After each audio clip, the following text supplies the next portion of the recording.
mais peut-être commençons par l'intelligence artificielle qui a été au cœur de votre activité professionnelle.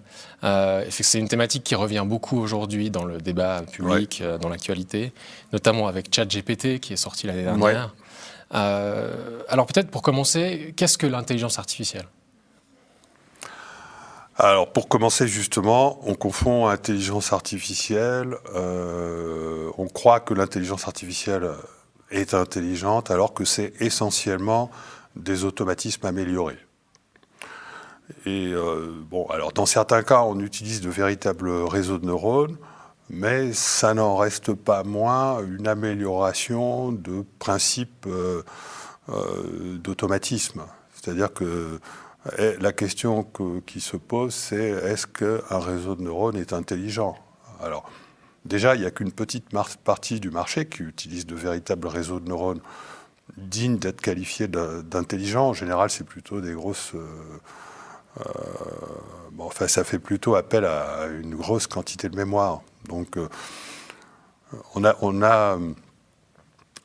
tendance à faire une confusion entre les systèmes qui paraissent ultra performants et donc intelligents parce qu'ils font appel à une immense quantité de mémoire et de véritables systèmes intelligents qui sont capables de s'adapter à une information complexe. Pour l'instant, on n'en est pas encore là. Ça n'existe pas.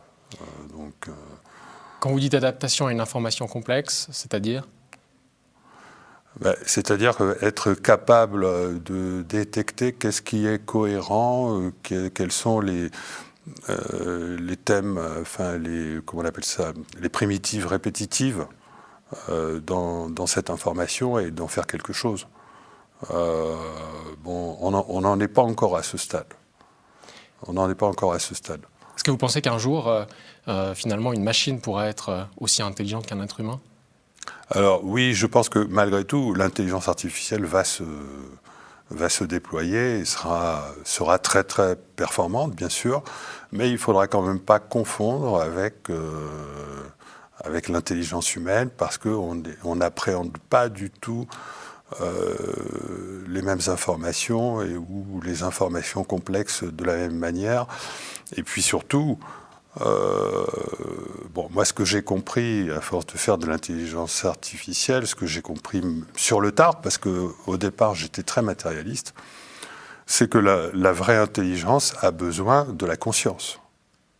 Et sans conscience, on ne peut pas être intelligent, on ne peut pas, par exemple, développer par soi-même une intention. On ne peut pas... donc ça limite forcément... donc on ne peut pas être autonome, on ne peut pas développer d'autonomie. On fait souvent peur aux gens en laissant penser que l'intelligence artificielle pourrait amener à... justement parce qu'il y a cette confusion entre intelligence... On croit que l'intelligence artificielle peut amener petit à petit la conscience, et ça c'est une grosse erreur. Vous avez parlé de bugs dans la conception courante de l'intelligence artificielle dans une de vos interviews passées. Pourquoi vous parliez de bugs ? Alors, je crois que c'est en lien avec le fait que moi, j'ai découvert sur le tard que ce qu'on croyait au niveau de parce qu'en fait, j'ai essentiellement fait de la vision artificielle, qui est en fait la plus difficile. Dans l'intelligence artificielle, le plus difficile, c'est quand même la vision, parce que là, on a une quantité d'informations considérable. Et en faisant de la vision artificielle, je me suis aperçu que les réseaux de neurones que j'utilisais n'étaient pas capables de reconstruire l'image qu'ils arrivaient à analyser. C'est-à-dire, quand vous faites... alors, je donne le décor. Je faisais de la reconnaissance d'objets complexes dans des contextes dynamiques. C'est-à-dire que les objets pouvait bouger, ou la caméra pouvait bouger, et j'avais développé des systèmes qui permettaient de reconnaître des objets complexes lorsque la caméra bougeait en même temps que l'objet bougeait. Donc ça, vous imaginez et donc en développant ces affaires-là, je me suis aperçu que les réseaux de neurones, à base de plongement fractal, c'est pas exactement les mêmes que ce qu'on utilise aujourd'hui, mais c'est toujours quand même le même principe. C'est-à-dire que l'information, elle est codée dans les connexions entre les synapses et les neurones. Et je me suis aperçu qu'à partir de cette information, on ne pouvait absolument pas reconstruire l'image d'origine. Et on pouvait reconstruire peut-être l'image d'origine un peu brouillée en faisant appel à des algorithmes qui ne pouvaient pas de toute façon fonctionner dans le cerveau, puisque le cerveau n'était pas du tout architecturé de cette manière. Et ça m'a fait partir dans une réflexion où, au départ, je me suis dit que je me suis trompé quelque part, parce que normalement, un système visuel devrait être capable de voir. C'est-à-dire, c'est pas seulement analyser les objets, comprendre quels sont ces objets, leurs interrelations, etc. C'est aussi voir.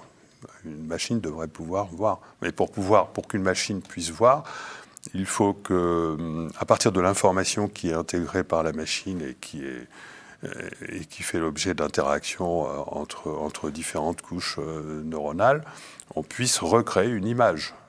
Et en fait, ça, je me suis aperçu dans un premier temps que c'était pas possible. Enfin, en tout cas, avec les méthodes que j'avais employées. Et après, j'ai fini par comprendre sur le tard que, en fait, ça n'était pas possible en général.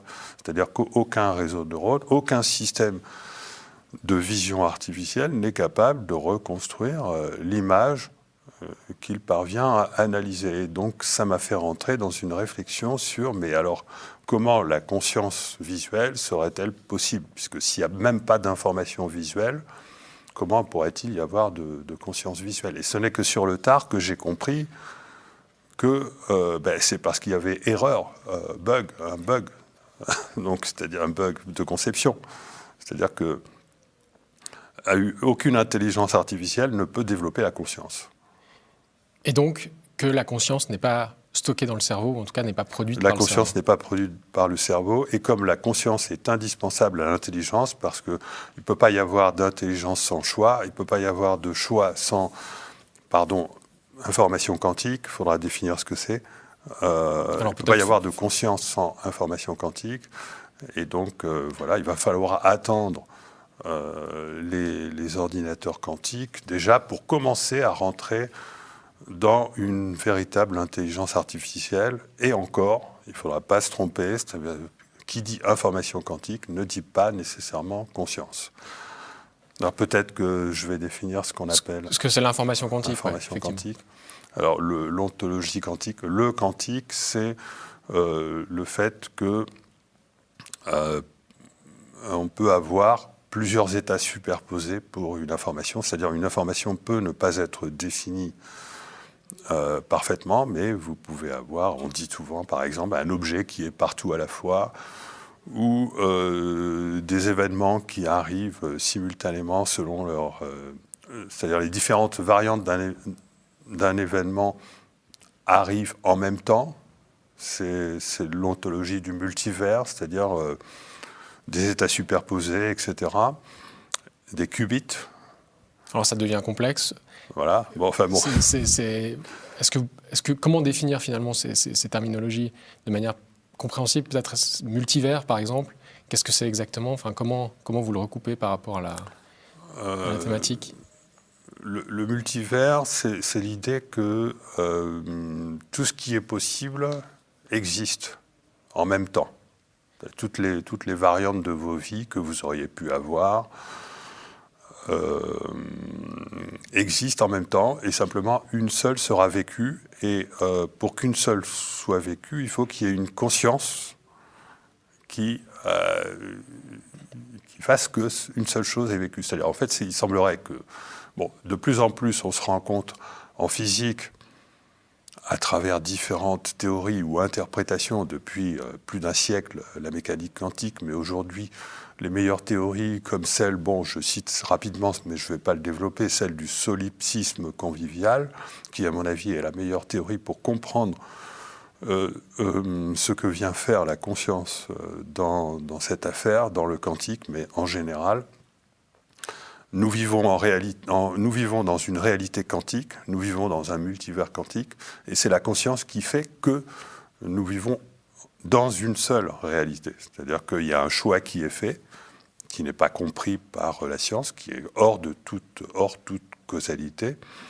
Et c'est la conscience qui intervient dans ce choix. Et ce que j'ai compris relativement récemment, il y a quelques années seulement, c'est que l'intelligence, la vraie intelligence, vient de la conscience. Et la conscience, si on pouvait la définir, c'est justement de l'information quantique ou c'est encore un niveau... Alors, il y a des physiciens qui pensent que... des physiciens, pas des spiritualistes, mais des physiciens avancés, ouverts, qui pensent qu'on peut assimiler la conscience à l'information quantique. Bon, je ne vais pas citer. Il y en a beaucoup aujourd'hui. Mais moi, je fais partie de ceux qui pensent qu'il ne faut pas confondre le fait d'être conscient et l'information qui permet d'être conscient. Et pourquoi, alors ? Parce que c'est plus compliqué que ça. Il y a les notions d'esprit, il y a les notions de... Et là, là, on rentre dans des conceptions métaphysiques. Je ne sais pas si je rentre là-dedans. Enfin, je pense qu'on pourra y revenir, effectivement. On y reviendra, oui. Et donc, pour vous, la conscience, effectivement, est plus que l'information quantique Déjà, pour moi, la conscience ne peut pas être le produit du cerveau pour différentes raisons. Rien que en considérant la physique ou l'intelligence artificielle. Il y en a d'autres. Et ensuite, deuxièmement, lorsqu'on a compris que la conscience devait être liée à l'information quantique, ça ne veut pas pour autant dire que l'information quantique est la conscience. D'ailleurs, je l'avais compris, j'avais un bel argument. Oui, parce que en fait, l'information quantique n'est pas capable de se moduler elle-même. On a besoin de quelque chose qui module l'information quantique, c'est-à-dire qui joue sur les probabilités de faire venir à l'existence une version plutôt qu'une autre de la réalité. C'est-à-dire qu'il faut un individu ou un événement, c'est ça ? Il y a, disons que voilà, on s'est aperçu, même il y a des expériences qui l'ont montré, que les probabilités de la fonction d'onde quantique, alors la fonction d'onde c'est quoi ? C'est justement la fonction qui décrit l'ensemble des possibilités simultanées d'une information quantique. Mais on s'est aperçu que ceci est modulable et que notamment c'est modulable par la conscience.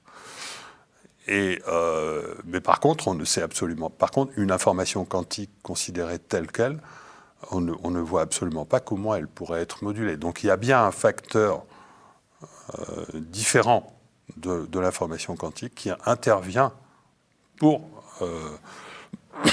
donner toutes les propriétés qu'une conscience doit avoir pour être consciente. Et ces propriétés sont ? Donc il y a l'information quantique qui est déjà l'information de la conscience, et il y a cette propriété de modulation de l'information quantique qui va présider au choix qui va être fait. Vous écrivez souvent que le fait que la conscience ne soit pas produite par le cerveau est prouvé scientifiquement. Ça, c'est quelque chose qui contrevient à la conception dominante un peu en science. Alors, pour moi, c'est archi prouvé. Simplement, il faut être de bonne foi. C'est-à-dire qu'il faut accepter de considérer, de regarder sérieusement toutes les expériences qui le montrent. Il ne faut pas être de mauvaise foi devant les expériences de mort imminente, par exemple. Il ne faut pas être de mauvaise foi devant toutes les expériences qui montrent que la conscience, elle a des capacités qu'on appelle souvent extrasensorielles. Et il ne faut pas être de mauvaise foi devant le phénomène de synchronicité, qui est, moi, le phénomène, pour ce qui me concerne, qui m'a permis de comprendre ces choses-là.